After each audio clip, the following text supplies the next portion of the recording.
Okay, can you, on Zoom, can you hear me okay? Oh, we cannot hear them. We cannot hear them. Oh, Oh, now we can hear you. Can somebody just say, give us an okay? can you hear me okay? Let's say yes in the chat.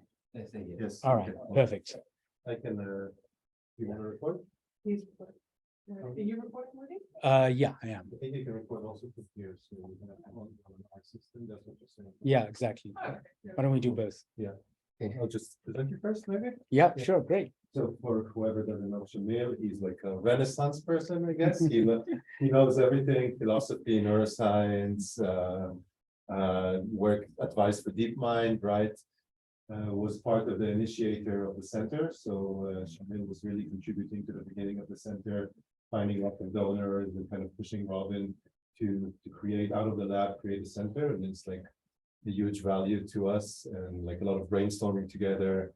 And a consciousness researcher and a fun, I guess, a fun person. So it's a pleasure to have you. Oh, and a pro meditator, right? So a lot from your own experience. Yeah. And it's just exploring mind states through meditation as well. So it's a pleasure to have you here. Great, thank you. And actually, I really appreciate this this opportunity to do this kind of rather wild talk on the Bayesian brain and the ultimate nature of reality. You might actually think it's just clickbait, but I'm actually going to try to deliver on this. So, yeah, I mean, just a background on, you know, what are we going to try to do and what am I trying to achieve here? What I really want to do is give a map of this territory.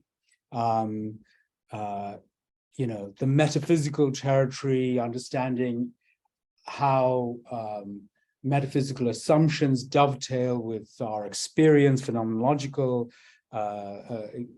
ideas, and you know, I think it's especially important at a center like this because this actually grew out of a conversation I had with Chris Timmerman, you know, where I felt like actually people should get lessons in some philosophy and thinking before they do psychedelics, because there can be, you know, a lot of uncertainty and beliefs that are caused, and you know, these are very deep issues, metaphysical issues, and I'm not going to deny the depth of this, but actually try to give a map how we navigate these kind of metaphysical beliefs from a neuroscience and philosophy point of view.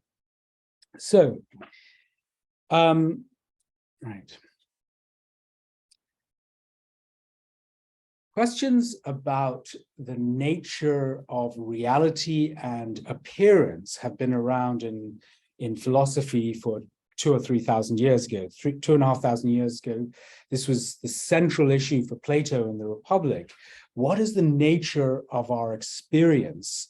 And what does that tell us about reality? And he had this beautiful analogy in the Republic where he thought that our experience of our phenomenal world was sort of like shadows on a cave, and weren't the actual thing themselves. In fact, you know, he had this idea that there were objects being projected by some sort of fire, and our existential situation is that we are these people just chained in this cave, looking at these images and not really seeing reality itself. And reality itself wasn't just this fire. The philosopher had to go out of the cave and then go and experience reality as it is in itself. And so this was a very potent metaphor, and of course, massively influenced the next couple of thousand years of philosophy, as well as Christianity and mysticism in general. So let's look at the nature of experience. We're out, we're looking at a tree, you know, and it's magnificent. We can kind of see this amazing apparition. But if we think about it, what's happening is that somehow there's, from the sensory data receiving, there's some sort of impression in the mind of a tree. And in fact, of course, we've never really seen a tree in itself. All we've seen is our representation of this tree. And of course, what's missing from here, of course, is the fact that we also have an impression of an agent looking at the tree ourselves, kind of an avatar. And so this is interesting because this is saying, well, we know about appearance, but we don't seem to know about reality. And in the 18th century, Immanuel Kant really, I think, did a phenomenal, pun intended, synthesis of this by saying, look, we only experience our phenomenal world, the things as they appear to us. We actually can never really experience the noumenal world, Ding an sich, the thing in itself. And what Kant argued is that we bring to bear space and time and causality as part of our perceptual framework to organize our experience. And these Kantian hyperpriors is how we structure our world. Kant thought that he was creating some sort of Copernican revolution.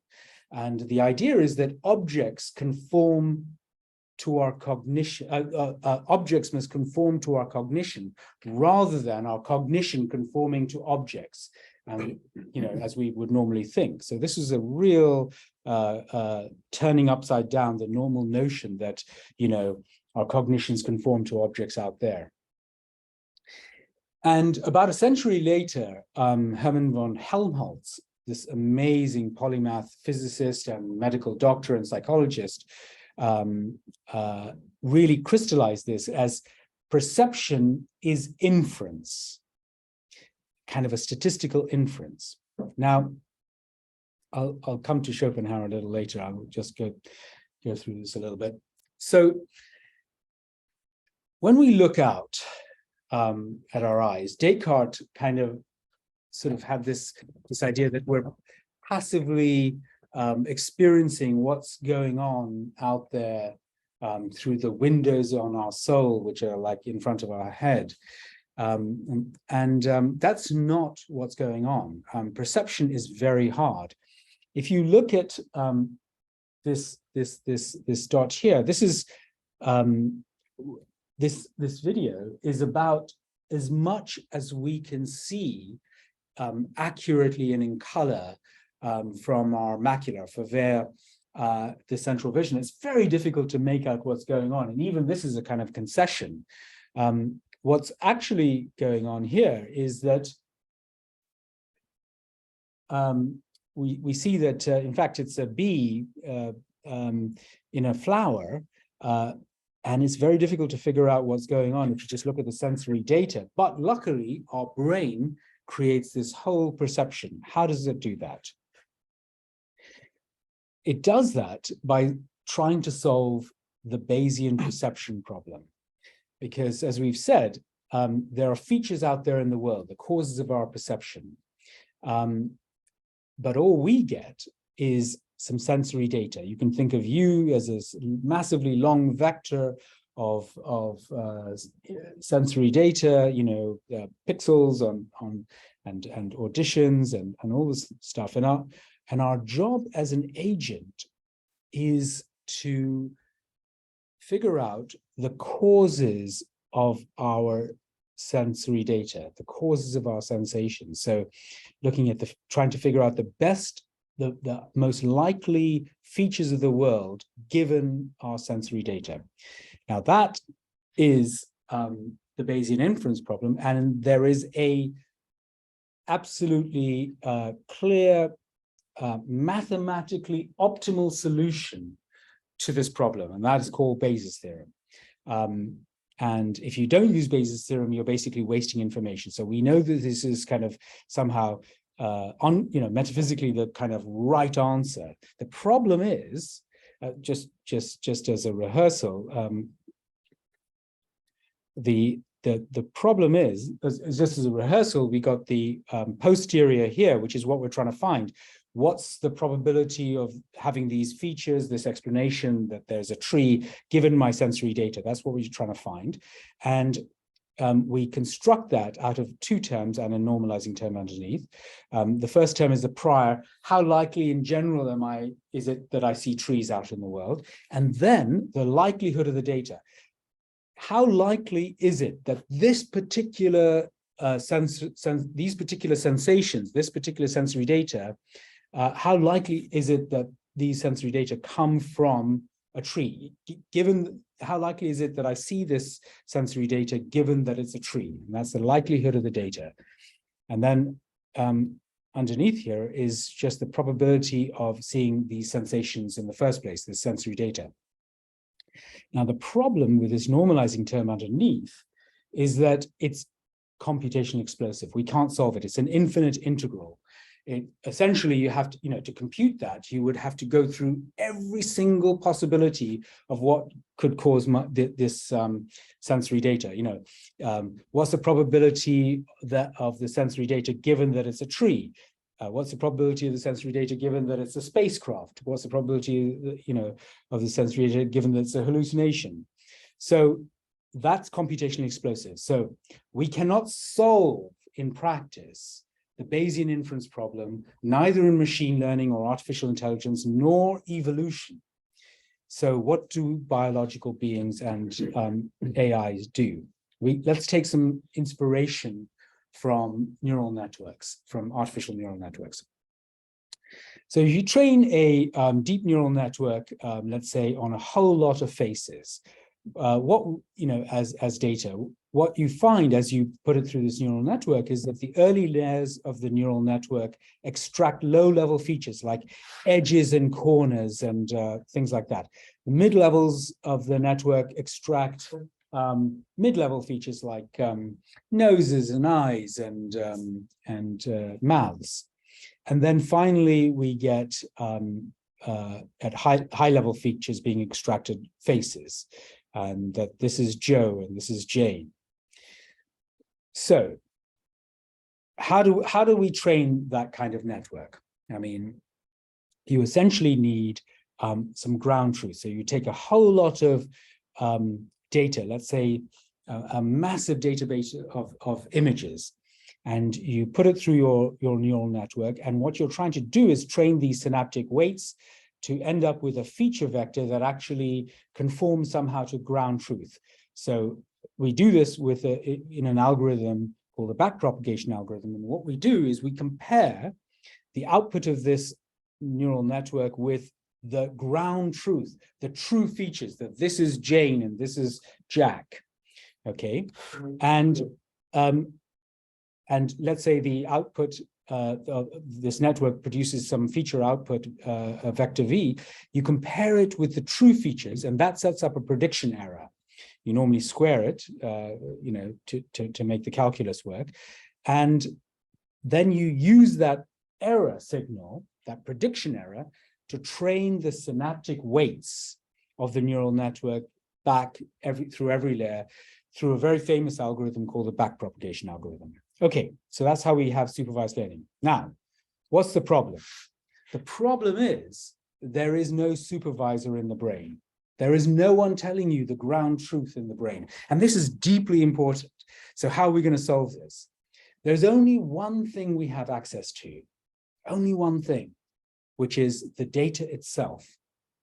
And so what we have to do is, it's a rather ingenious idea. If we only have the data itself, why don't we use the data as the training signal? In other words, what we do is we put the data through this feed-forward network, get an estimated feature vector, and then say, if that was what I was seeing, if I was seeing a face and a tree, what would I expect to see? What would I expect to, what kind of sensory data would I be receiving?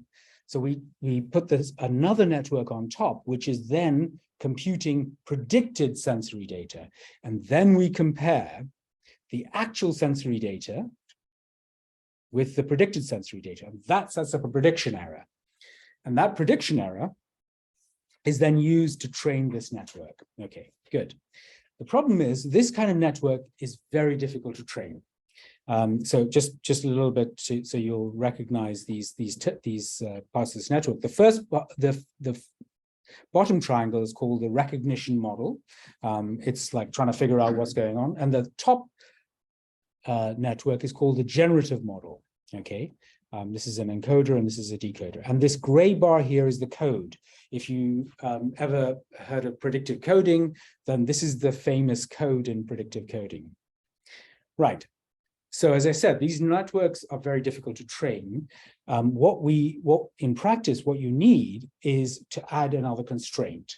And the constraint that we add is a deviation from the prior expectation. So we basically set up some priors around the feature vector. So what am I normally expecting to see? You know, it's kind of, I have a reasonably high likelihood of seeing a tree. So that would be you know, close to my priors of seeing the world. And then what I then do is use this prior to help to guide the learning. Now, what's going on in the brain? This is an interesting, so we'll talk about neural networks now. Now, the idea is that what we think is going on in the brain is something analogous to this, except that instead of having this network, a feed-forward network, and then the code, and then a generative model on top, what happens in the brain, it looks architecturally, is that this generative model kind of folds back onto the feed-forward network. If you see this animation, it kind of folds back. And so the generative model goes downwards. So we have feed-forward connections in the brain, and it's always been a kind of a mystery. Why do we have about 10 times as many feedback connections in the brain as feed-forward connections? And this could be part of the answer, that essentially it's the generative model. You know, the brain is in fact kind of a top-down machine rather than a bottom-up machine. And if you ask people, you know, 20 years ago in neuroscience, you know, everyone would kind of have this normal narrative that the brain is doing some sort of feed-forward processing until I get, you know, that this is my grandmother.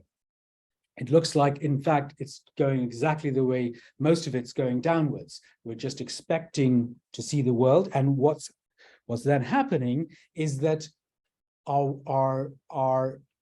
any prediction errors are sent up the network. In fact, the data doesn't even go up the network. What goes up is prediction errors, according to this predictive processing story. And so prediction errors are sent up the network and the generative model is sent down. And so the generative model is what we are seeing, and this will come to this. Now, you'll see here that, in fact, the best models that we have are some sort of hierarchical predictive processing models. And those say that, look, where do these priors for this latent layer, this code, this feature vector come from? They come from another model higher up in the cortical hierarchy. And essentially priors come down from this higher level model, and prediction errors go up. And those priors of this model here come from a layer above. And you might ask, well, how many layers are there? We don't know, but you know, there could be something like half a dozen layers in this kind of predictive processing hierarchy. Now, precision weights, I'm not going to go through all the details here, but like the idea is that these priors are weighted by something called precision weights. This is roughly kind of a weight, you know, a weighting of how important the priors are compared to the data going up. And okay, so we got this basic model of predictive processing. Now, let's look at experience. Let's look at phenomenology. And we're going to basically be using the computational neurophenomenological hypothesis, which is that my experience is, if I'm conscious of it, is what the output of my generative model. In other words, we are seeing our internal simulation of the world. We've got this internal model, this generative model, and that's what we're seeing. So the idea is that we receive internal and external data. External data, from here, vision and audition, but we have lots of internal data, proprioception, interoception, somatosensation, and we combine this together to produce this kind of world model, this generative model. And in that generative model, you're going to have your, objects like trees. You're also going to have an internal representation, an avatar, which is this kind of internal agent. That's who we normally think we are. And we're going to have thoughts. These thoughts could be visual thoughts or auditory thoughts, blah, blah, blah. We're going to have visceral, interoceptive signals, somatosensation, proprioception, viscera. We're going to have smells or olfaction and the sensation of the breath at my nose and the feeling of my heartbeat and sounds. And we're going to have emotions. And these are all part of the generative model. And as we know, emotions are also, super constructed. Lisa Barrett-Feldman, Barrett's work shows this. So, but where is the phenomenal self model? Because, where's the self? Well, the idea is that the self is this kind of internal organization in the generative model, that the generative model is organized into, a subject, and in internal things, interoceptive parts of the generative model will be there. There's a sort of perspectivity with respect to an object, a sense of a Cartesian theater that we're all working in, a sense of agency that I can act upon the world, a sense of a mineness, this is mine, and a kind of a multisensory integration, and most importantly, phenomenal transparency, because all of us normally don't think that the self is just a model, an organization in the generative model. We really think, but this is me. And that is a term introduced by Thomas Metzinger. Actually, I should just explain that he has this very interesting thing that the self model is transparent. We're not aware of it, and when actually I might have and when that model becomes not transparent but opaque, then we suddenly realize, this is a model. The idea is, look, I can see a bird outside or a tree through that window, and I think, that's great. But now suddenly I can become aware that I'm looking through a window. That window suddenly becomes opaque to me. So the analogy is that the fact that this is a construction, this is a model, is the opacity of the window. And this is kind of important stuff for ego dissolution. When we go through ego dissolution, you can become aware that. All right, let's just move to the next stage that we can do through meditation and psychedelics and other techniques. We can start to become aware that that the generative model is a kind of a construction. So through, if you buy the rebus hypothesis in psychedelics, if you think about deconstructive meditation techniques like insight meditation or vipassana, what you are seeking to do is essentially quieten these high-level priors.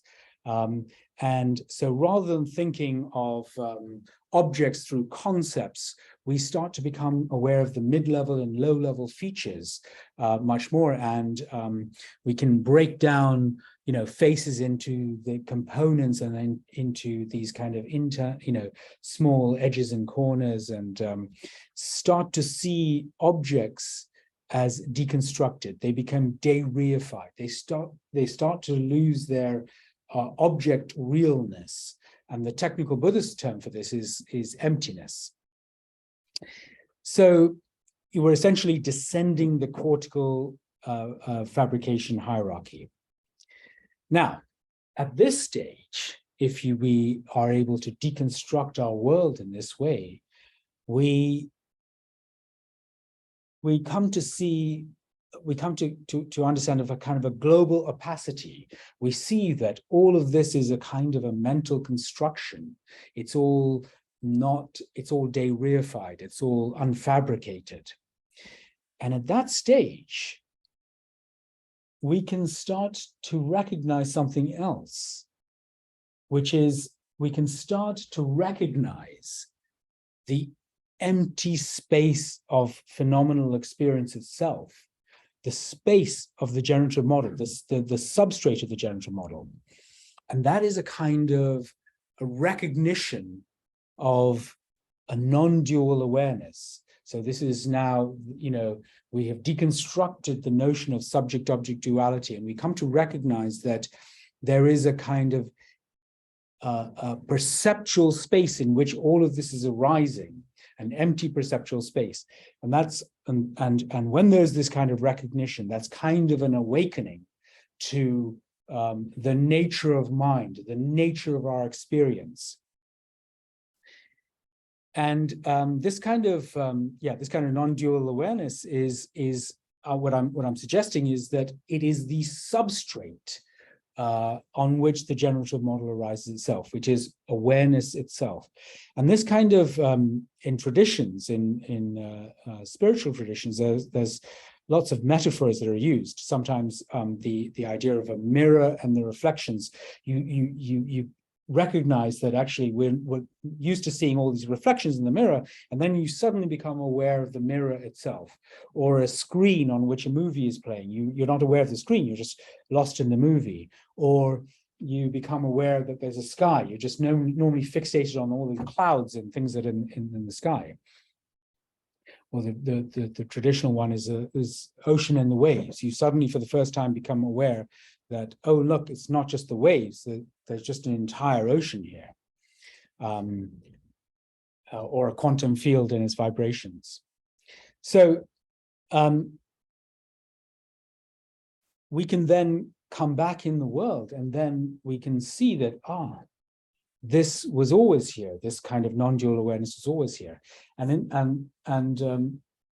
in the traditions, there are many kind of labels that are used for this. Consciousness as such, pure awareness, Rigpa, timeless, choiceless awareness, the Buddha nature, Brahman, the clear light, the ground of being, or even the groundless ground, the peace that passeth understanding. And there are kind of some features that people have been trying to express features of this pure non-dual awareness, some sort of underlying being or presence or awareness, pure awareness, emptiness, an inherent reflexivity, which means that the awareness is aware of itself, kind of luminosity, bliss. Now, what's interesting to understand about this is that these different traditions all have a similar phenomenology, but they have different metaphysical narratives, and that should be instructive to us, right? You've got kind of a lot of the Chinese traditions that kind of pretty much eschew a lot of metaphysical assumptions. You've got the traditional Indian systems that loved metaphysical assumptions. You've got some Tibetan Buddhism, Dzogchen, Mahamudra, which tend to be less metaphysically extravagant. Early Buddhism, even less metaphysically extravagant.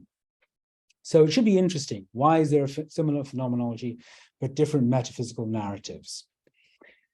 And then one last thing, just to kind of put out there as a marker for people, that pure awareness itself is also empty.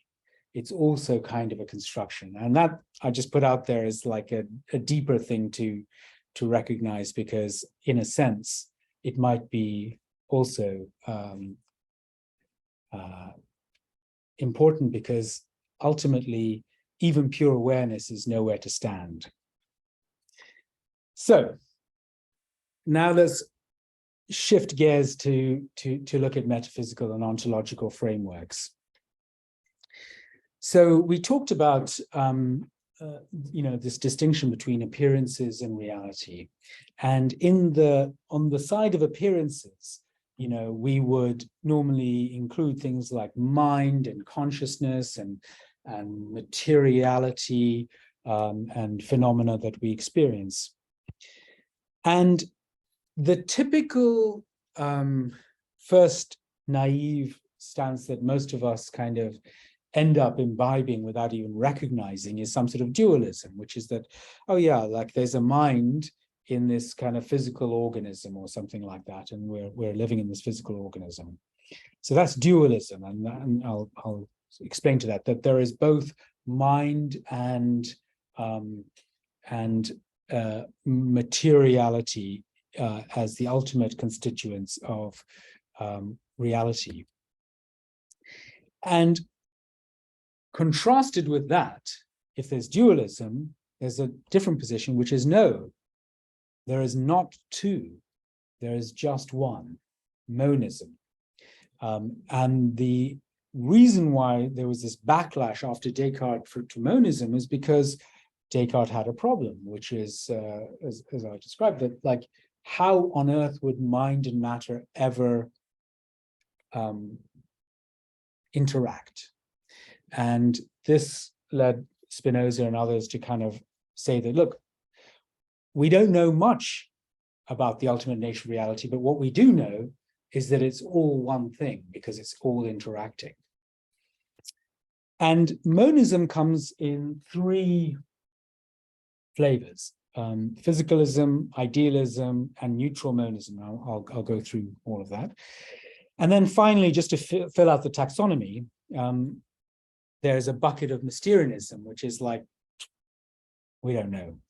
Actually, it's like a dog trying to figure out, what the nature of the sun is. I mean, we're just so far off.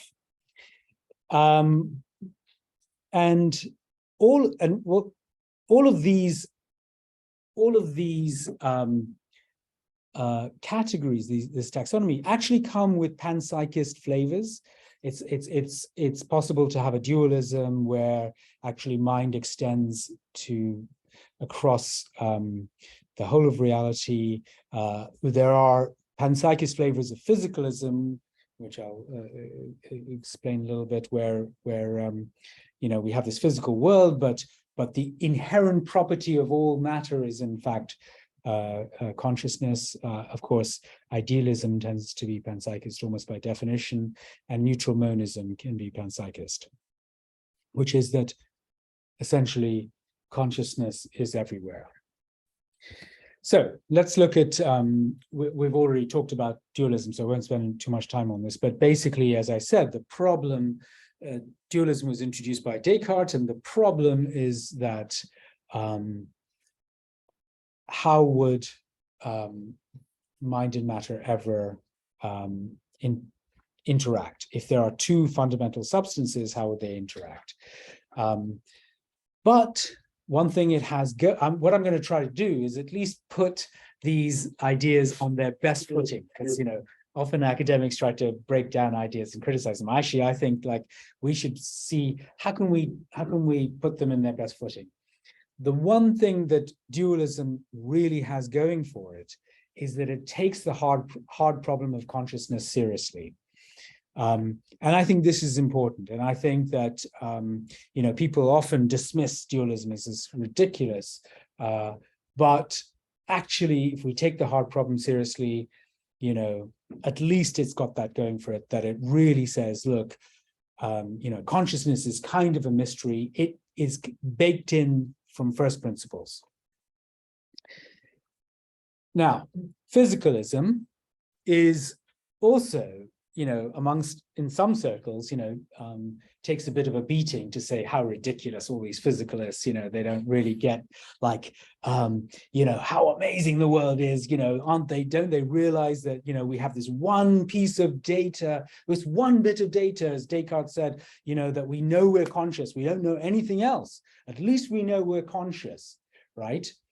And what I want to say is that actually that's doing a disservice to physicalism, because what physicalism says is that the ultimate constituents of the ultimate reality is kind of best described by whatever our best ideas around physics would be. Now, the interesting thing is that most people think that that means some sort of Newtonian billiard balls, solidity and all this kind of stuff. Well, actually, no one thinks that the world is solid, right? Our best physics is that, we've got some sort of quantum mechanical gloop graph weird something out there. And when we look down to say, what is an electron? Well, there aren't even electrons. Those are just vibrations in a quantum field. And what's a quantum field? It's nothing but numbers, right? So actually, we don't even get to, this kind of common sense view of what physicalism is. It's not what, we can't seem to find a bottom to it. And it looks to be like numbers. So a more sophisticated understanding of physicalism is simply that the macro supervenes on the micro. So if we have minds or mental phenomena going on in the brain, I have some belief and desire that I have a desire for food, and I believe that there's a sandwich shop on the other side of the road, and so I kind of cross the road. And these are beliefs and desires, and their mental causation.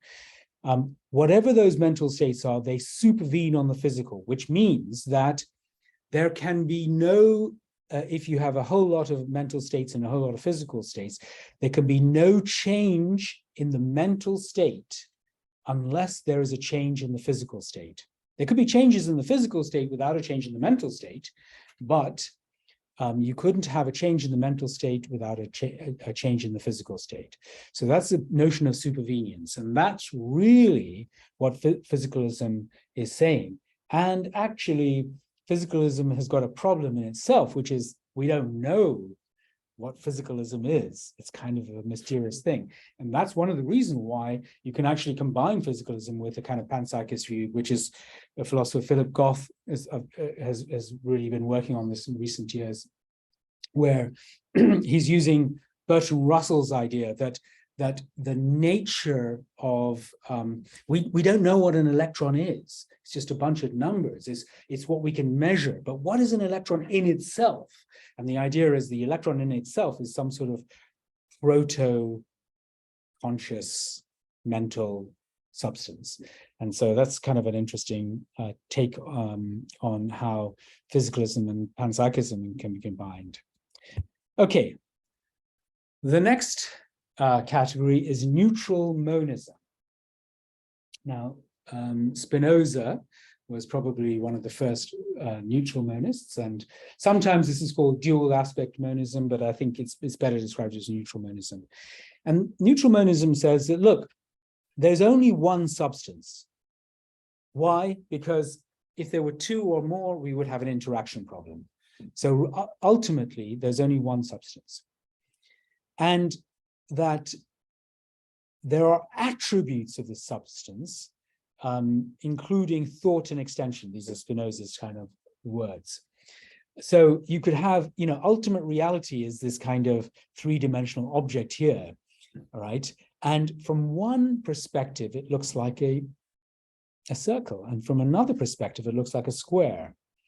But that's because we're not able to perceive reality as it is. We only have our, we can only apprehend the construction or the appearance of reality as it is to us. And Spinoza's idea is that reality could have infinite dimensions. And what what Spinoza had is that there's only one substance, then essentially mind and brain are two sides of the same coin. God and nature are two sides of the same coin. In fact, he had just one name for this substance called Deus sive natura, God or nature. The absolute and the universe are just two sides of the same coin. So, moving on to idealism. So idealism is this idea that actually the ultimate nature of reality is only pure consciousness. I mean, is consciousness or awareness or something like that. Mind at large. And Schopenhauer was I think a decent example of a slightly sophisticated idealism. And modern idealists are people like Bernardo Kastrup and many others who have this idea that, look, well, just before we're going into this, let me just talk about Schopenhauer a little bit. Schopenhauer is a very interesting character because, of course, he was in a way, the first person in history to receive to really understand Plato and Kant. He's a great fan of Kant, and received the first translations from India of the Vedanta and then later Buddhism, and really kind of combined it into this philosophy. And his idea is really that, look, he agreed with Kant to say, we only really know the phenomenal world, okay? But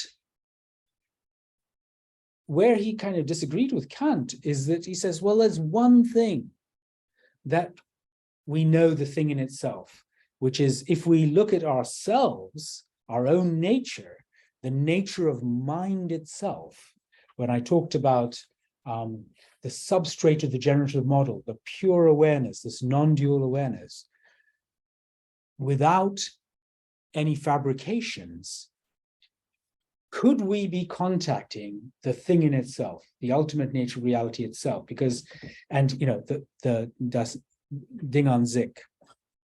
And this is a quote from him, which is really amazing. But just to highlight what he says in the yellow, that we ourselves are the thing in itself, and therefore, consequently, a way from within stands open to us, to our real inner nature of things, a subterranean passage. Now, this is a kind of quite a sophisticated view into idealism, because let's just take a step back. People could take you could have a psychedelic experience, you could have meditation experience, and you could start to become aware of awareness itself, start to get some non-dual awareness, recognize the structure of the generative model itself. And at that stage, there's kind of a potential shortcut, and which is, hey man, that tree is conscious. I mean, wow, it's just amazing, right? But maybe that's a shortcut, because after all, what we're seeing is the contents of our generative model. And yes, indeed, our generative model is conscious. And yes, that tree is conscious, but it's not telling us about the ultimate nature of reality. It's telling us about our experience, our mind. And what Schopenhauer is doing is recognizing that we have to go beyond our mind. And Kant thought that there was no way beyond our mind. And Schopenhauer's idea is that no, there is a subterranean passage. So, this is just layers and layers of thinking about these subjects. And maybe we won't get to the bottom. But now let's come back to putting this into a kind of more Bayesian framework. So this is this is, I think, a very good way of looking at our experience, which is that our experienced world is a handshake with the universe. The experience, our phenomenal world is a construction, but it's a constrained construction. It's constrained by our external data and our internal priors and belief, okay? So we have some freedom, and the trick is to make it a beautiful construction. So how does this work? Well, as we've seen, we bring certain ways of looking at the world, high-level priors, high-level beliefs, high-level models, ways of looking, to use Rob Berber's beautiful expression. And we get external data. And those are combined in this amazing handshake with the universe by combining the two parts of Bayes' theorem, right? We combine the priors, the ways of looking at the world, with the likelihood of the data given those ways of looking. And then we get our experienced world. So that is the neurophenomenological hypothesis, that our experienced world is precisely this construction, this handshake with the universe. And the generative model is our experienced world. And then we get feedback from our experienced world to our priors. So for example, if I'm a depressed person and I look at the world in this way that the world's a terrible place and I'm a useless person and everything always goes wrong, okay? And I look at the world in that way and I get the external data and I say, what is the probability of this external data, of this sensory data, given my hypothesis that the world's a terrible place? And it fits the model, and they combine. And my experience will see, I told you, the world is a terrible place and I'm a useless person. It's exactly, and you get a feedback from that experienced world to reinforce the prior, the way of looking. And so you can get stuck in this loop of this lens of looking at the world. On the other hand, you could have this beautiful prior. The world's amazing and it's kind of a gift and it's just fabulous. And if you look at the world like that, guess what? The world is amazing. Look, it's just absolutely astonishing. And it's a miracle. And that reinforces that prior. So the idea is that through Bayesian updating, we can start off with some sort of prior, but any old prior won't do. So for example, if I have a way of looking at the world, that the world's just made of cats, right? And all I see is just cats. And I look at what's the probability of the sensory data given that model? Actually, it's not very good. And there'll be lots of contradictions to it. So the experienced world will be less cat-like. And so the posterior, remember, this experienced world is the posterior. We start with a prior, we get the posterior. So the posterior will be less cat-like, and so it will contradict our prior. And so our prior will be down-weighted. So if we start off with a prior like the world's made of cats, then we'll get a new posterior, which will be different from the world's made of cats, made of less cats. And that then becomes our new prior, or either with a learning rate, a Riscola-Wagner learning rate, or precision weighting, that becomes kind of a new prior. And then we end up with looking at the world in that way, and we find a new posterior, new way of looking at the world, and on and on. And at some stage, we hit an attractor in this space of priors, this space of beliefs. We hit an attractor, which is a prior that reinforces itself. And that is a stable way of looking at the world. That is a attractor set. So what we can think about is this free energy landscape on which these kind of belief structures, these priors live. And there will be certain locations that are self-reinforcing, that are attractor basins for the priors. Not any prior will do.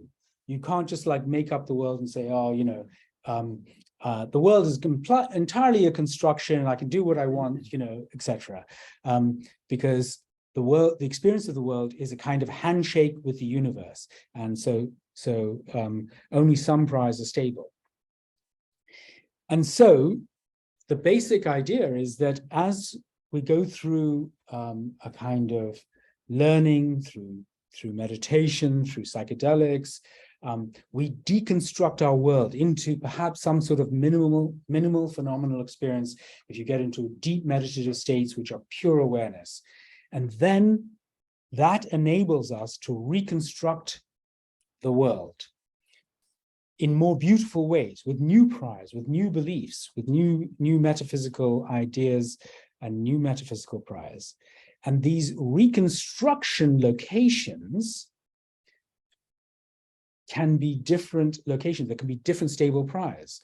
So, you know, one could end up with this kind of, with a prior of like Sufi reverence and awe at existence, or an idealist prior, or a kind of, this is all just one substance, one God, reality, nature, locations.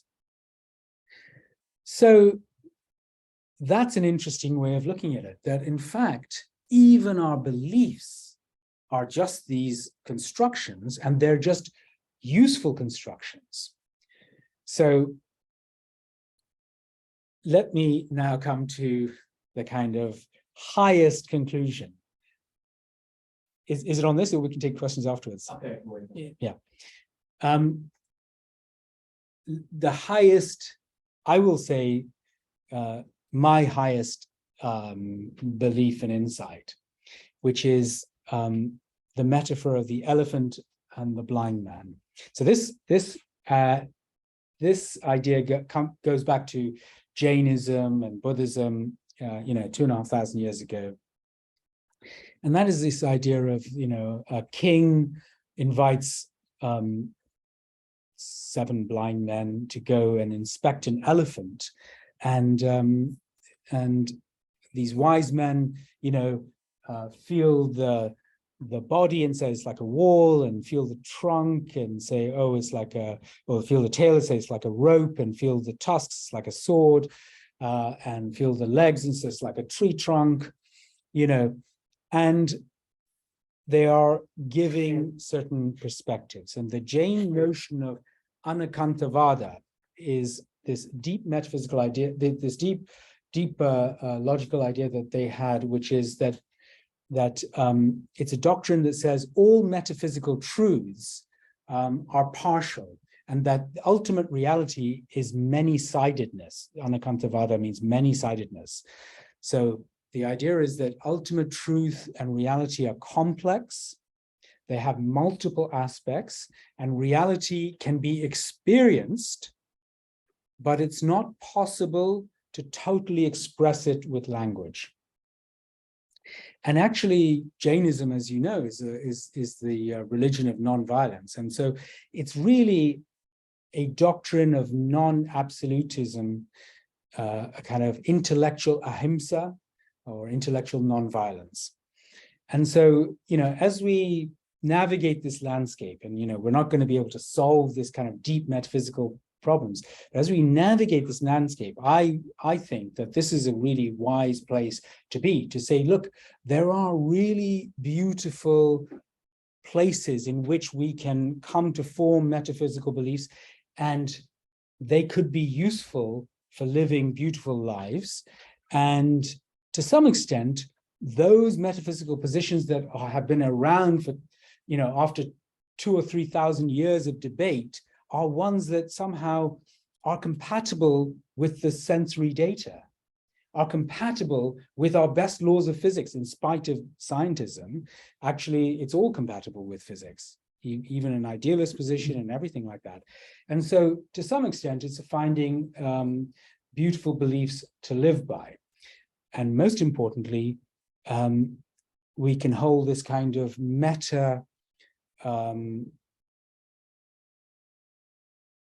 either meta-agnosticism or meta-tolerance about all these different frames of living. Okay, thank you.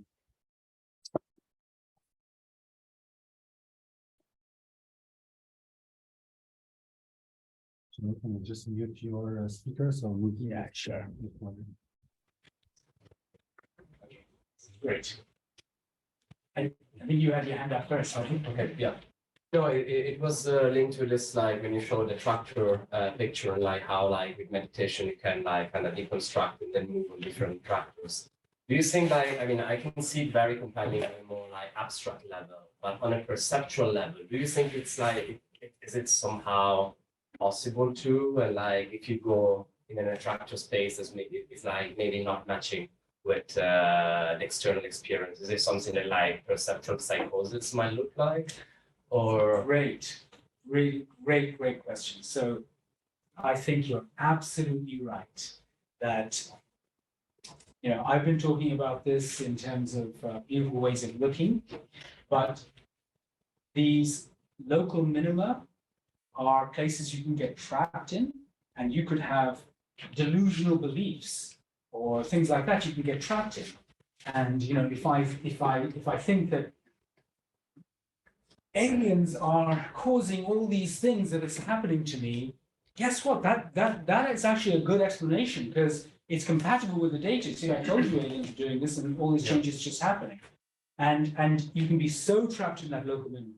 So I think you're absolutely right. And you know, what calls to me is this like amazing line, I think it's Open Source, someone like that, which is that mystics swim in the same waters that the mentally ill drown in. So I think this is absolutely right. yeah. And some of them are easier to like make compatible with our everyday life. Some others, like if you really to make like a perceptual prior that everything is a cat, it might be a bit more difficult than believing that anything is like made of aliens. But at the end, like there's enough noise in the world to make everything you believe to become like reality if you want to. Right. Actually, I would say that the cat one is not good. And I think that you wouldn't end up in mental illness unless you have a belief. The thing about the aliens, if you listen to these delusional belief stories, they are somehow in some weird twisted logic, got some internal coherence. Mm-hmm. So the aliens one is actually better than the cats. Yeah. Because it's kind of, and that's how you can get trapped in it. Because it's compatible somehow. Right, with the sensory data. Yeah. Exactly. I have two questions. I wonder what distinguishes this many-sidedness from the Mysterianism that you were talking about earlier? How related are they? And then also, if we're using like the beauty of a way of looking as a guiding principle, how do we solve the problem of what is beautiful? Right, great, good. I love both parts of the question, actually. So I think the many-sidedness is that it's not like saying there is no way we can have any stories. It's like a dog trying to have stories of like, you know, the nature of the sun or something like that. This many-sidedness is that there are stories. There are metaphysical, ontological positions that we can hold. And they can be very useful, that we are all a part of one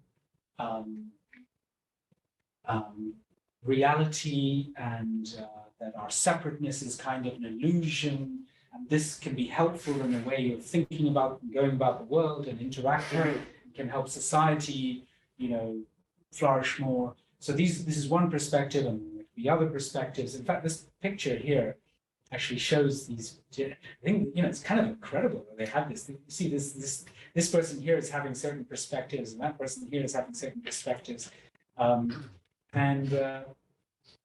so yeah. It's not connecting them. Are they connecting with all those like? Yeah, just a way of looking, you know, viewpoints. So the idea is that it's more about being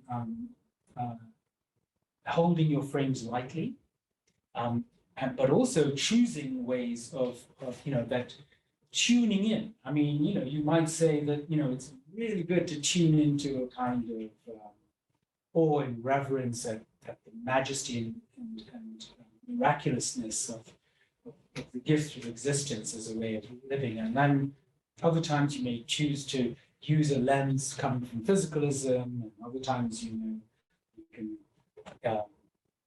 have some other perspective. And this idea of like, well, then is there a criterion? I said beautiful, but here, of course, beauty is in the eye of the beholder, which is that the lens itself commends itself. So this is absolutely self-referential, and that's the whole point. These attractor basins include the beauty-makingness criteria. There's no kind of meta position of objective truth out there or objective beauty out there. I kind of hold that we're in this position where notions of truth are parts of the stories themselves. And you just have to choose a story island. And some stories are better than others. But that, even me saying that, is from within a big story structure. But I would say that within our kind of common core story structure, there are criteria of like what makes a better story. Better stories are stories that are coherent with other stories. So many other stories. That's coherence of beliefs. Stories are better stories if they are parsimonious and economical, aka Occam's razor. Stories are better stories if they can help to predict our sensory data, aka empirical value, right? Empiricism. These are kind of criteria of good making stories. You notice that that's far from kind of the typical notions of objective truth. So it's a great answer, which is, beauty is within the lens. I want to ask a follow-up question, if that's okay. Like, if you're saying that many-sidedness permits us to use different lenses at different times and kind of make the most of all of them, isn't kind of what we're pursuing one framework to understand everything so that we can try and bypass human bias, right? Because if we're switching between lenses, that kind of allows us to be biased and just say, okay, this suits me now and then this suits me there. Aren't we searching for something to anchor onto? Again, this is very important because the criticism of postmodernism and relativism was precisely that anything goes now. But you see, first of all, it's not that anything goes in the sense of that not all lenses have got a good likelihood given the data, right? Given the lens. So not all lenses work. So that's the first point. And the second point is that not all stories as good as other stories. There is no absolute perspective, but within a particular belief structure, we can say that this is a really good belief. This has got. If you have 7, kind of ragged beliefs that hang together as like, and if witches would sink, and and a few beliefs around witches, and like, oh yeah, that's my belief structure. We can sort of criticize that belief structure because it's not very coherent with everything else we know about the laws of physics. So I think that we are kind of moving. We started off. This is a kind of big picture philosophical question, which is like we start off with these notions of objective truth that we inherit from the Enlightenment, and we went through this position of postmodern relativism, which is that there's nowhere to stand and there's no criteria. And now you can think of this as kind of a meta-modern perspective, which is, yeah, we need to learn the lessons of postmodernism, but somehow we need to kind of hold that some stories are better or more useful than other stories. And if you think about this, it's kind of related to the pragmatic notion of truth. We have the original ideas of truth around correspondence and coherence, but ultimately you get to this kind of really sophisticated pragmatic notion of truth, which is not just that it's useful, as William James put it, but I would say better, as Charles Sanders Peirce would put it, which is that it's the end point. It's a fiction, which is the vanishing point of the end point of human inquiry, which is that we need this inquiry amongst us. We can't just go anything goes. Yeah, well, let's have an inquiry, and let's do that inquiry as if there's a fictional point, end point. Let's call that truth. There may not be. It might be in mathematics, there might be, but in many areas of human inquiry, that's just a good way of organizing our discussion. So great. Yeah, please. I think related, sorry, was it? I think related, but the way you imagine this, do you imagine like that there is this end point that you're kind of trying to get to? I think that I think there's always a notion. I think basically, you know, we just have this constant Hegelian dialectic of thesis, antithesis, moving forward towards something, trying to converge on something. But you know, I think in many areas of human inquiry we won't converge on things. We'll just converge perhaps on some different endpoints, some different stories. And I think the lesson that we're learning here is that we should have tolerance and intellectual humility to allow different attractor locations, you know, and not be seduced by just like this idea that there is this kind of one truth. The basic idea is that even metaphysical beliefs, like other beliefs, are constructions, are ways of looking at it. So they are stories, and stories are fabrications. And the idea is that this Jain idea is that, you know, we may not be able to capture some of the deep phenomenology, like experiences of pure awareness, in words, in language, because language dependent on concepts and you know, especially language is inherently dualistic, and so to capture kind of non-dual ideas in language is kind of difficult.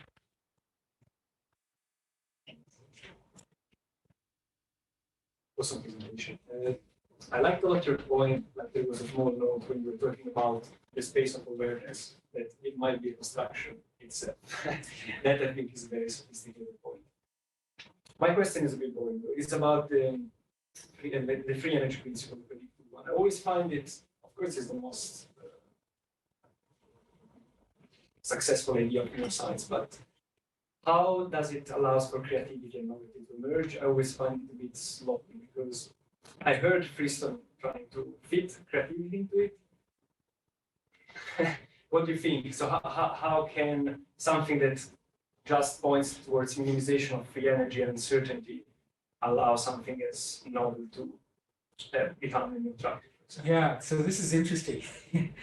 Last week, I was the whole week at this workshop with Leiden, with all the kind of computational neurophenomenologists, and Carl Friston was there all week, and many others. And he actually liked the idea of beauty as this kind of way of being creative. But essentially, this so-called free energy landscape of possible beliefs is just so massive. It's essentially an infinite space of possibilities. And we don't even know what attractors are stable at. So essentially, I think that creativity actually is at the heart, is actually at the heart of the phenomenology of pure awareness. Pure awareness is the ability to hold all experience, to experience everything, every possibility, you know. And when we recognize that and quieten our usual traditional high-level beliefs and concepts and priors, this creative space opens up to us, and we suddenly see the world in new ways. And you know, this is just, and we get insights, and insights from meditation, insights from psychedelic journeys. These insights are actually what creativity is about. It is precisely that idea of exploring this almost infinite landscape. And the thing is that I say that, you know, you can have these insights, but actually a lot of the insights are primed by our conditions and culture and philosophy. And we should be very grateful for that, because we've got these lineages who can say, listen, check out that valley on the other side of that mountain range over there, right? It's really cool. That's a really great attractor space. And then you kind of, you know, go and anneal yourself into loving kindness meta practice, and you end up there, and it's like, oh yeah, it's a really cool place. So we should be grateful to these ideas. So I think creativity is absolutely compatible. In fact, I think that that's at the heart of the issue. Yeah. I really like the William James finisher. I mean, excellent thought, but I also think inevitably we're talking about pragmatic truth. And I guess the paradox for me is that in some ways, as much as I hate Cartesian thinking, it leads to a non-dual, dualism, just in the sense that subjective experience is so inaccessible in terms of scientific method, for example. Whereas, as much as quantum physics has revealed uncertainty, the accuracy of it is astounding. Yes. Astounding, Yes. right?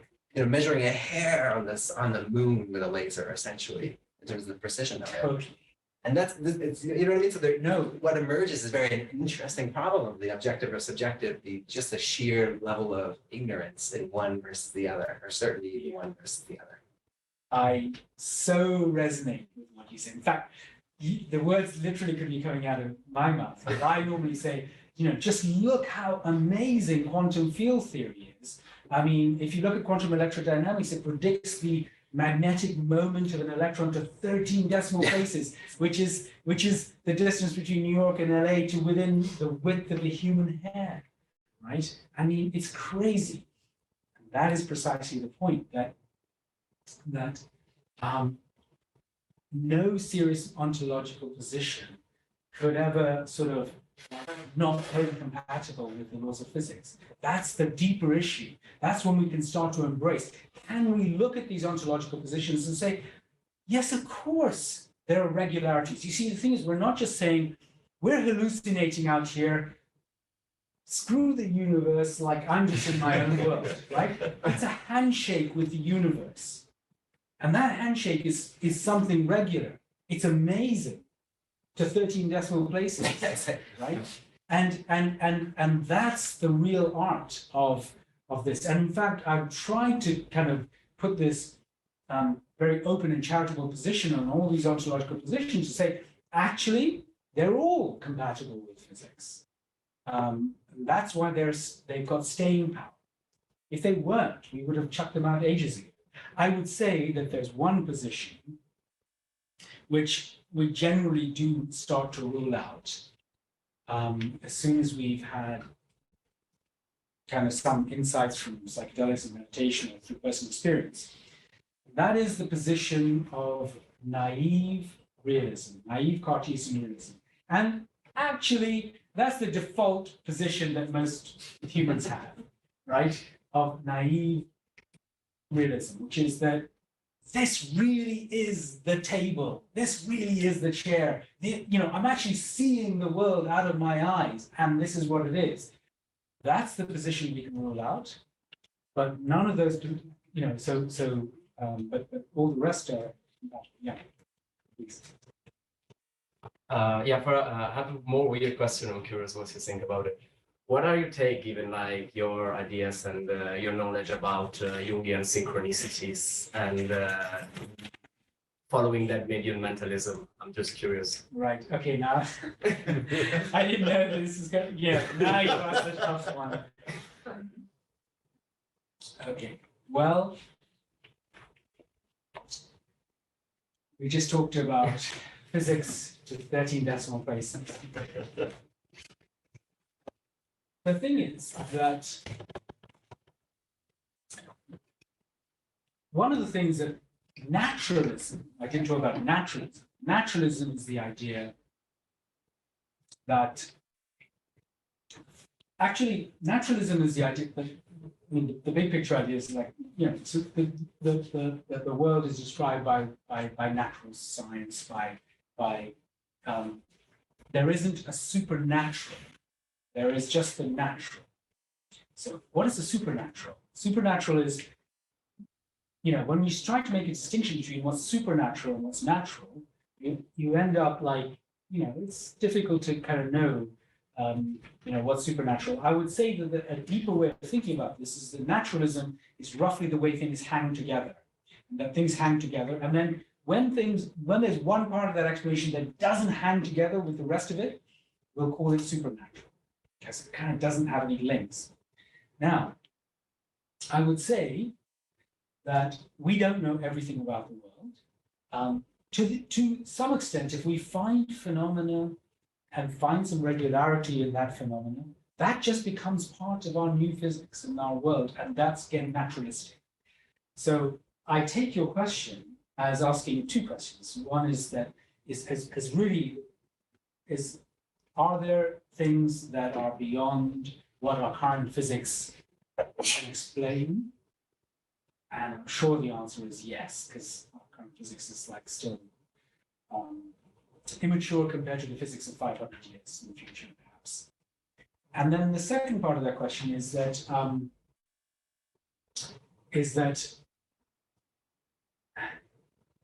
do I think that, is there room in these ontological ideas for the supernatural? And that by the supernatural, that doesn't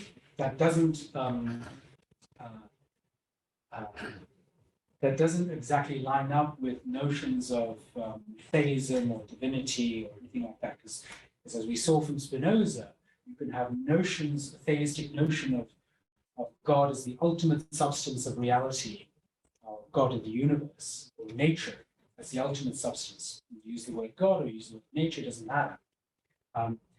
Whether there's some sort of supernatural. So I would say, my own leanings, because I'm just so, is that things seem to hang together. So I like the idea that things will continue to hang together, and that's called naturalism. But we don't fully understand everything yet. So I'm just open to things that we don't understand. That's as best as I can answer. Yeah, please. Is there any ontologies or metaphysical beliefs or lenses that you have found particularly useful in seeing the world? Yeah, okay, good.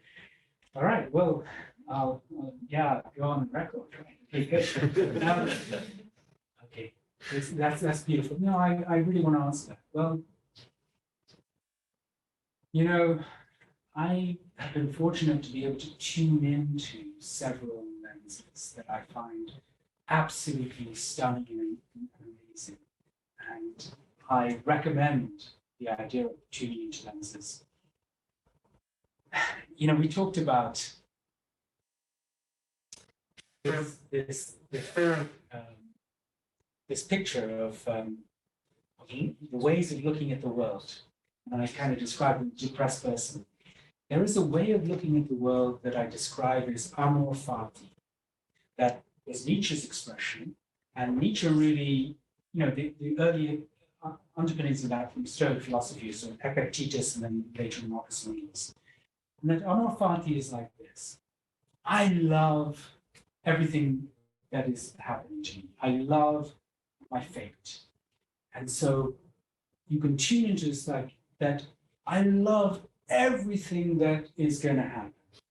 And then you see that everything does just happen as it's happening. And that's amazing. You get exactly what you want, and it's amazing, and it's reinforcing. And you end up in this beautiful Bayesian stable prior. And it is astounding. And in fact, it's really the lens of Dzogchen, which is the great perfection, that everything is just perfect. Okay, so that's a beautiful lens. Other lenses that I think I am particularly that are very special and important to me is essentially like the lens of the Sufi mystic, which is the lens of awe and reverence and absolute gratitude and mystery at this gift of existence and this kind of spectacular miracle that we know one piece of data, one bit of data, that there is something rather than nothing, that there is existence. And then that's a beautiful lens. Another lens is, okay, let's be more prosaic. Let's kind of be that, let's not tune into something bigger. let's just be in the mind. See that the freedom, that pure awareness, that pure freedom that you have, and see your constructed worlds, and let's be epistemologically humble about nature and reality. Yeah. So there's a few. There are more. Spinoza, of course, yes, absolutely. I really want Spinoza. Honestly, I would say that Spinoza is like, I think, a really beautiful way. And of course, that is epistemologically humble because we just know that there's one substance, one reality, one ultimate reality, and it may have infinite number of attributes, but we can, we are aware of awareness and consciousness. And you see, that's very humble. We think, oh yeah, we have consciousness. We have this one piece of datum about conscious experience, but this is just a human experience. We have to look behind awareness, look at the science behind awareness. What is that representing? That actually, coming to another lens, the lens of the science behind awareness is an epistemic space. It's actually a Platonic space. It's a space of possibilities. It's a field of infinite possibilities. It's where mathematics is. So that's kind of, Can I ask a question? Yeah, Chris, hi. Hi, Shamil. That was an awesome talk, very inspirational, and very nice to see formulated ideas around some of the talks, which is really cool. My question is about the criticism of computational neurophenomenology. I don't know if you're familiar with the stuff from Ivan Thompson and Ezequiel Di Paolo and all these people saying that all these people trying to marry in action neurophenomenology with the free energy principle, like there's a fault here, and the fundamental sort of criticism is that these priors allude to representations, and like I guess you could formulate that the idea that the mind works building up from these essential priors alludes to some form of ontological reality about the mind. And so my question is, like, where are these priors coming from? Like, where's the first prior coming from? Right. And whether or not that has some form of metaphysical ontological quality to it. Okay, that's a great question. And yeah, I'm aware of the fact. I would say that, just to put, I would say that the followers of Varela go into two categories: the older Varelans and the younger Varelans. And the younger Varelans are much more friendly to kind of this account. So as far as I see, what you're alluding to is the fact that the body is the first prior, and that there's some sort of grounding in that's caused by that it's not just kind of this pure awareness, that actually we're talking about the body is the first prior to work with this. I would say I'm not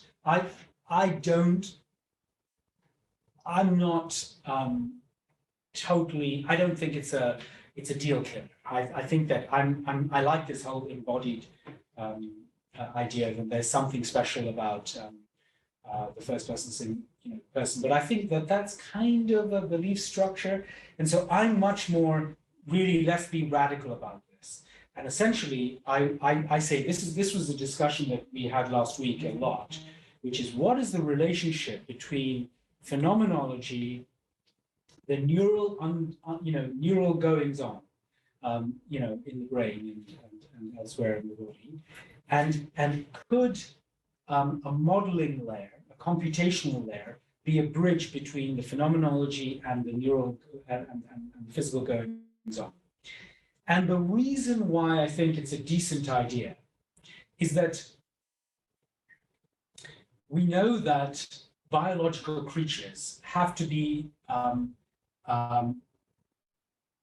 are going to be approximately successful at the evolutionary game, in other words, of keeping alive. And if they're going to be, successful at the evolutionary game, keeping alive, they must be doing approximately Bayesian inference. If we weren't doing if we were leaving lots of money on the table, lots of information on the table, not doing it well, we would be eaten by the tiger. So, whatever is going on at the biological level, at the person of the embodied, the biological organism, is going to be, it's not saying exactly how the organism is working, what the neural goings on are. It's just saying that a way to model what's going on at that physical level is by saying it's doing approximate Bayesian inference. Now, the neurophenomenological leap is that as part of that Bayesian inference, we can't do it, so we have to simulate our reality. And then what we're conscious of, our conscious experience, is that simulated reality, that simulated phenomenal world that's coming out of this computational layer. So it's a bridge, it's a fantastic bridge between phenomenology and reality. And I'm very optimistic of that. And I think there are details to be worked out with the kind of, that there's something very special about the first prior and the biological being. And maybe that's, that we can learn something about that. I mean, Anil Seth and Manos and many others have this idea of the body is the first prior, and that the first thing, that really the core belief that is imposed, that we just don't have a complete free range, the first belief is that I exist, I must continue to exist as an organism. That is my first top level prior. And because if I didn't have that, there's some sort of continuation that I continue to exist. And therefore, if you want to minimize free energy, you have to find a way of looking at, to make that happen, and you continue to exist. So I think there is this interaction. I just don't think it's as fatal as some of the early Varellans think. So would you argue that this imperative to continue to exist is some form of ultimate ontological truth? Well, like existence exists. So you see, the thing is that, as I said, ontologies I feel like ontologies are stories, and I feel like a good story would be one that you could imagine being true even without humans, or even without, So I kind of feel like I would rather say that this first prior, that I continue to exist and resist the second law of thermodynamics, is rather a fundamental truth about our experience, our phenomenal world. It could be the enduring embodied self-location. When I talked about this pure awareness, that could be the signature of that pure awareness, is somehow instantiating that first prior, something like that. That is not to say, but that is still in the mind. And what we're trying to do with ontology is say, can we go beyond the mind? but I agree. Maybe it's some core truth about the nature of the human experience. Not just human experience, perhaps all biological organisms. Yeah. Thank you. Thank you. Yeah. Either one of you. Okay. So with these kind of Bayesian accounts of experience, I contrast that to like more traditional, like all the cognitive neuroscience stuff, like global workspace theory or recurrent processing theory. So theories of consciousness specifically. And what a lot of those theories are trying to do is to differentiate between cognition that is conscious versus unconscious. And I like here, I don't really see the distinction between conscious and unconscious so much. So like in this model, is qualia, experience, an epiphenomenon? Right, good. Great question, because you notice that at some stage in my talk, I phrased the the computational neurophenomenological hypothesis in a very careful way, which is what I experience is those parts of my generative model that I'm conscious of, which is hiding this question, and I don't think we have a good answer to it. I think that as yet, the free energy principle, predictive processing is not yet a full-fledged theory of consciousness, and I just, in my phrasing, I hid the problem, but you brought it out, which is that why aren't we aware of all the layers of our generative model? Now, if you ask me my opinion, I would say that when we get a more sophisticated, as we develop our theories of consciousness, we will see that all of these theories of consciousness actually have something to contribute. And I would say that we are not aware of everything within our generative model. What we're aware of is those parts of the generative model that cross some threshold to be able to broadcast, like in a global workspace environment, or shared in some sort of integrated information, shared and information sharing goes across the brain, like in IoT or something like that. And that recurrent processing theory is probably what's going on at the back of the brain. And that, but of course, the generative model is there at the back of the brain. Remember, this generative model kind of goes all the way back down, feedback. So it'll end up back in V1 and V2. So I think that yeah, it's a great question, and we got to work it out. Any other questions? Yes. That's for me anyway. And so I guess the place I always get lost is the implicit emphasis on kind of an individual mind. When if we're talking about sort of useful myths or pragmatic truths, most of what we know about what makes somebody feel good in the world is social. Yes. And like, for example, can you go to the elephant slide for a second? Which one? The elephants of the elephant cartoon. If you had to choose between being one of the, I don't know, the hapless people feeling different parts of the elephant versus somebody who sees the full elephant, there's a very good chance one might actually feel happier and more fulfilled with our friends all kind of playing around with this elephant, having a discourse, not sure what we're getting, etc. Yeah. Versus perceiving the whole elephant. Yeah. There's kind of this paradox. I feel like so much of cognition also is bounded by our social interactions, the product of the people around. When I hear you speak about the truths that are like most helpful for you, they resonate in me as a human being hearing that. Do you know what I mean? Like, anyway. Yeah, I totally agree with this because, to some extent, I'll give you another lens, another lens that I look at things, which is that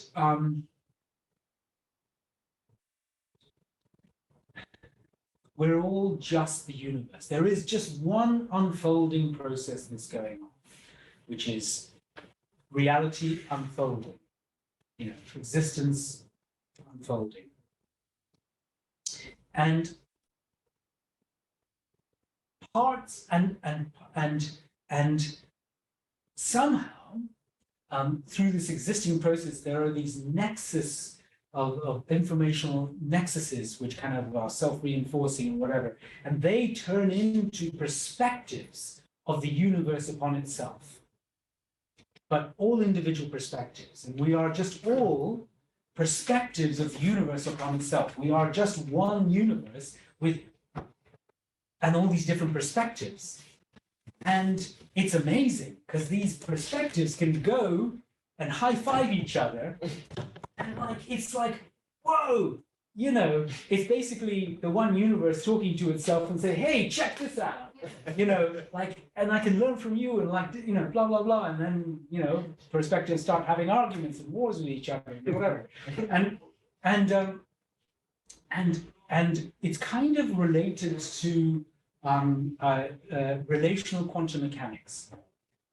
This is a serious thing because Carlo Rovelli has written this great book, Hegoland, which is relational quantum mechanics perspective, which is that quantum mechanics is just this relational perspective, and actually he compares what his theory is to Nagarjuna, who's this Buddhist philosopher about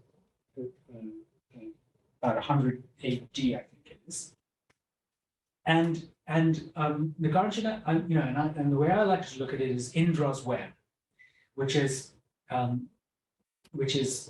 the idea that you have this web with spider's web with jewels at every at all the intersections of this web, and each jewel reflects every other jewel.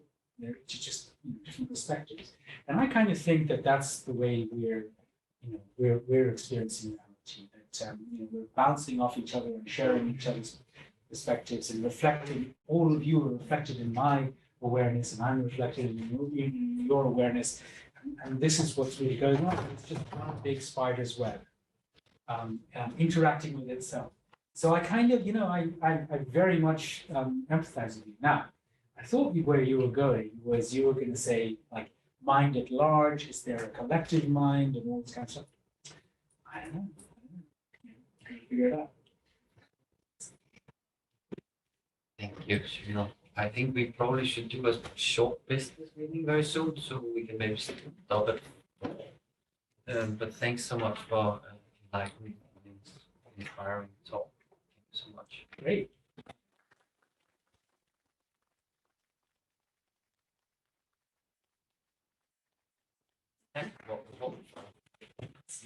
Um,